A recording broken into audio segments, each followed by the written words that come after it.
Hello mga momshies! Magbubukas na naman tayo ng parcel today at dumating na nga yung binili ko na lagayan ng mga condiments. 4 pieces nga yung binili ko at hinugasan ko na nga para nga makapag-refill na nga din tayo. Isa nga din to sa mga pangarap ko dahil karamihan nga ng mga nagkukuking vlogs ay ito nga yung ginagamit nila.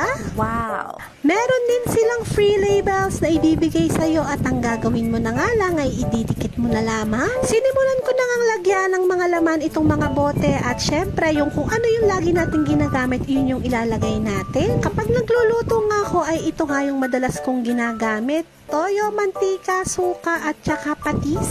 At saka nga pala mga momshies, may kasama nga palang goba na bilog na kulay puti. Wag nyo pong itatapon yun mga momshies dahil ilalagay nyo po yun sa takip para nga po hindi siya tumagas kapag sinasalin nyo yung liquid. Natapos ko na nga at eto sobrang ganda nga sa mata at aesthetic